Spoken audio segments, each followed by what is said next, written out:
नमस्कार दोस्तों, जय श्री श्याम। जैसा कि आपने थंबनेल देखा है, आज की वीडियो में हम बात करेंगे कुछ ऐसी म्यूचुअल फंड स्कीम्स के बारे में जिसकी दोस्तों अगर हम बात करें रिस्क की तो यहाँ पे आपको कम रिस्क देखने को मिलता है, एवरेज रिस्क यहाँ पे देखने को मिलता है। लेकिन अगर रिटर्न की बात करें तो आपने थंबनेल में देखा ही होगा, अगर यहाँ पे 5 लाख रुपए आप लमसम करते हो तो यहाँ पे देख लीजिए 3 करोड़ से ज्यादा की आपकी वेल्थ क्रिएट हो जाती है। अब दोस्तों क्या होता है, म्यूचुअल फंड में इन्वेस्टमेंट तो हम कर लें, लेकिन म्यूचुअल फंड में सबसे बड़ी दिक्कत परेशानी ये आती है कि म्यूचुअल फंड के अंदर बहुत सारी कैटेगरीज हैं, जैसे लार्ज कैप हो गया, मिड कैप हो गया, स्मॉल कैप हो गया, फ्लेक्सी कैप हो गया, मल्टी कैप हो गया। ठीक है, अब इन कैटेगरीज के अंदर भी बहुत सारे फंड हैं, तो मोस्टली इन्वेस्टर को ये कंफ्यूजन रहता है कि हमको किस कैटेगरी में इन्वेस्टमेंट करना चाहिए और कैटेगरी के हिसाब से कौन सा फंड हमको सिलेक्ट करना चाहिए। तो देखो यहाँ पे सबसे पहले मैं आपको एक चीज बता दूं, जब भी हम म्यूचुअल फंड में इन्वेस्टमेंट करते हैं ना, तो वो हम करते हैं हमारी रिस्क लेने की कैपेबिलिटी के हिसाब से, कि हमारी रिस्क लेने की कैपेबिलिटी कितनी है, उस हिसाब से पर्टिकुलर हम क्या करते हैं, कैटेगरी सिलेक्ट करते हैं और कैटेगरी के हिसाब से हमारा म्यूचुअल फंड है उसको सिलेक्ट करते हैं।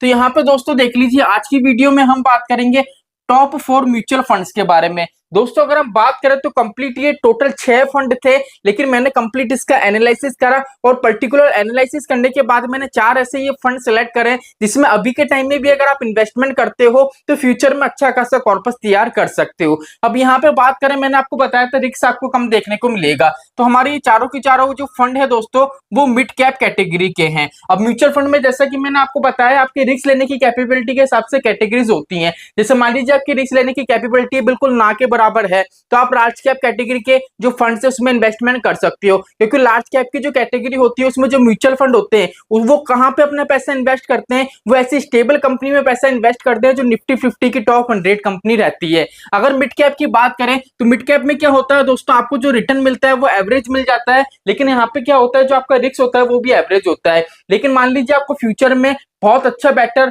कॉर्पस बना रहे हो और आपकी रिस्क लेने की कैपेबिलिटी काफी अच्छी है, तो सीधे सीधे आप स्मॉल कैप में इन्वेस्टमेंट कर सकते हो। लेकिन मान लीजिए सर हमको मल्टी कैप और फ्लेक्सी कैप में इन्वेस्टमेंट करना है, तो हमारी रिस्क लेने की कैपेबिलिटी कितनी होनी चाहिए। देखो अगर आप मिड कैप में इन्वेस्टमेंट कर सकते हो, अगर आपकी इतनी कैपेबिलिटी है रिस्क की, तो इजीली आप फ्लेक्सी कैप में भी इन्वेस्टमेंट कर सकते हो, मल्टी कैप में भी कर सकते हो। लेकिन आज की वीडियो में हम जिस फंड्स की बात करेंगे वो हमारे मिड कैप कैटेगरी के फंड है। तो दोस्तों वीडियो शुरू हो उससे पहले अगर आप चैनल पर नए हो तो चैनल को सब्सक्राइब कर लेना और बेल आइकन के बटन को दबा देना। तो चलिए शुरू करते हैं यहाँ पे हमारी वीडियो को। तो यहाँ पे दोस्तों सबसे पहले नंबर का हमारा जो फंड निकल के आता है वो आता है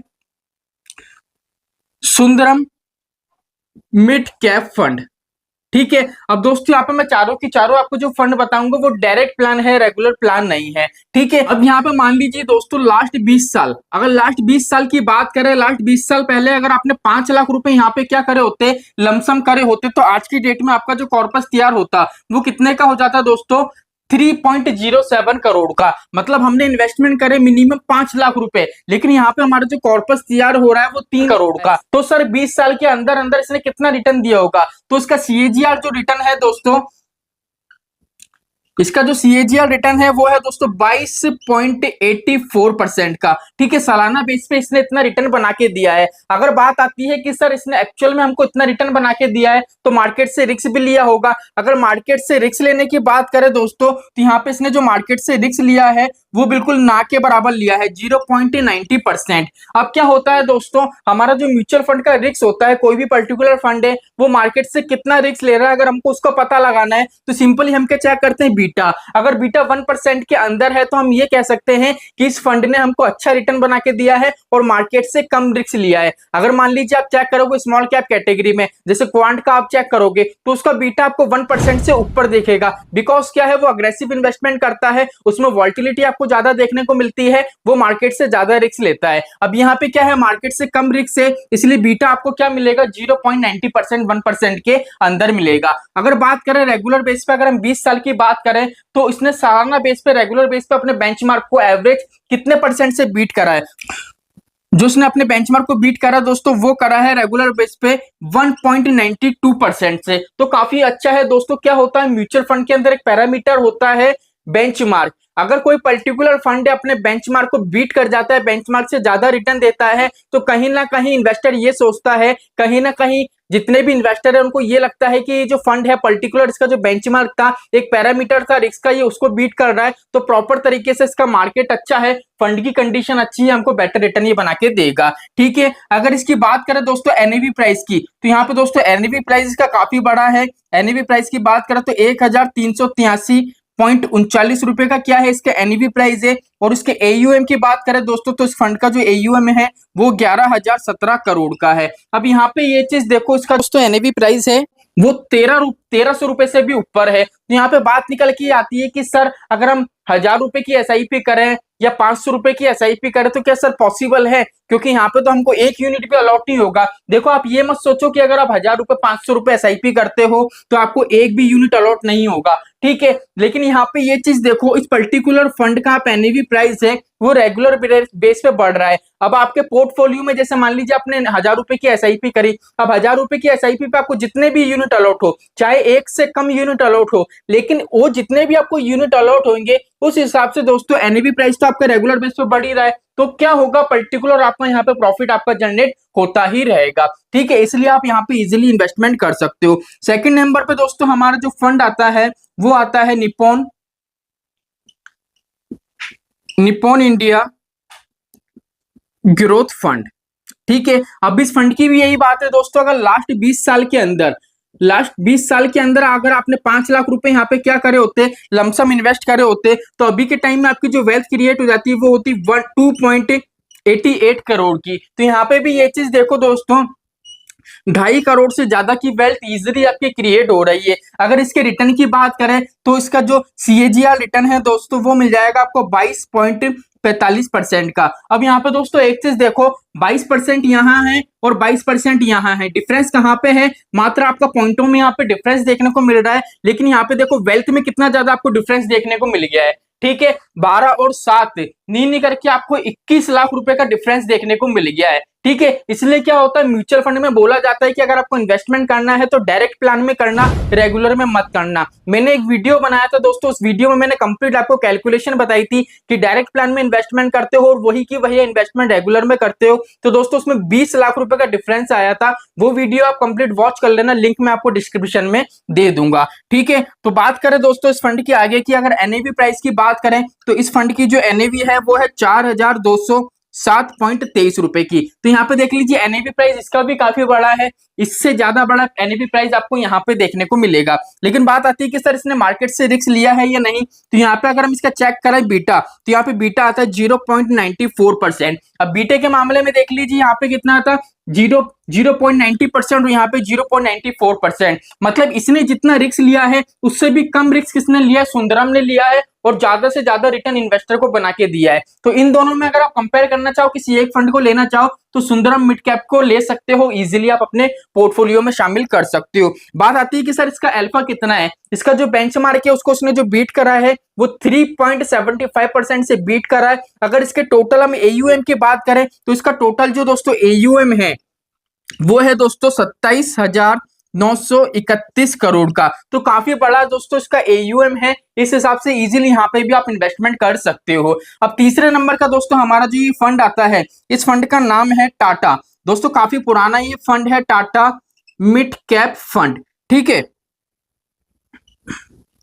अब अगर दोस्तों इस फंड की बात करें, यहाँ पे भी दोस्तों लास्ट 20 साल के अंदर अगर आपने 5 लाख रुपए क्या करे होते, लमसम करे होते, तो यहाँ पे आपकी जो वेल्थ क्रिएट होती वो होती दोस्तों 2.01 करोड़ की। अब यहाँ पे ये चीज देखो 2 करोड़ रुपए की आपकी इजीली वेल्थ क्रिएट हो रही है। अगर यहाँ पे बात करें दोस्तों रिटर्न की, तो इसका जो सीएजीआर रिटर्न है दोस्तों वो है 20.29% का। अब यहाँ पे दोस्तों ये चीज देखो 22% का यहाँ पे था, 22% का यहाँ पे था, 20% यहाँ पे हो गया। तो यहाँ पे देख लीजिए यहाँ पे वेल्थ में कितना ज्यादा फर्क हो गया। अब आप ये सोच रहे हो कि सर सीएजीआर रिटर्न क्या होता है। CAGR का मतलब है कि सालाना बेस पे आपका जो म्यूचुअल फंड स्कीम्स है वो आपको कितना रिटर्न बना के दे रही है। अगर बात करें यहाँ पे इसने रिस्क कितना लिया है, तो यहाँ पे अगर हम इसका बीटा चेक करते हैं तो बीटा यहाँ पे आपको देखने को मिलता है 0.88% का। अब आप सोच रहे होंगे कि सर अगर इन तीनों फंड को कंपेयर करें तो बीटा जो सबसे ज्यादा कम है, मार्केट से जो सबसे कम रिस्क लिया है वो टाटा मिड कैप फंड ने लिया है। तो सर ये थर्ड नंबर पे क्यों है?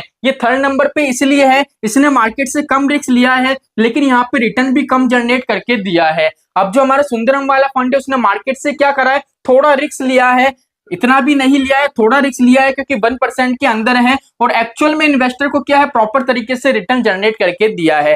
ठीक है, अगर टाटा वाले फंड की बात करें दोस्तों तो इसका जो AUM है वो है 3,823 करोड़ का। अगर इसकी बात करें दोस्तों हम अल्फा की, कि इसने अपने बेंचमार्क को कितने परसेंट से रेगुलर बेस पे बीट करता हुआ आ रहा है एवरेज बेस पे, तो वो है 2.24% का। और बात करें इसकी NAV प्राइस की, तो अभी के टाइम में इसका NAV प्राइस कम है, 486.13 रुपए का क्या है दोस्तों, इसका कंप्लीट आपको NAV देखने को मिलेगी। तो यहाँ पे भी आप इजीली इन्वेस्टमेंट कर सकते हो दोस्तों। कंप्लीट ये 6 फंड थे, लेकिन 6 में से मैंने 4 ऐसे फंड सिलेक्ट करे जिसमें इजीली इन्वेस्टर इन्वेस्टमेंट कर सकते हैं, जिनके भी रिस्क लेने की कैपेबिलिटी एवरेज है, कम है, वो यहाँ पे इन्वेस्टमेंट करके फ्यूचर में अच्छा खासा कॉर्पस तैयार कर सकते हैं। तो चौथे नंबर पे दोस्तों हमारा जो लास्ट एंड फाइनल फंड है वो है हमारा Franklin India prima direct growth fund. ठीक है, अब दोस्तों अगर इस फंड की बात करें, यहाँ पे भी आपने लास्ट 20 साल के अंदर अगर 5 लाख रुपए क्या करे होते, लमसम करे होते, तो यहाँ पे आपकी जो वेल्थ क्रिएट होती वो होती 1.93 करोड़ की।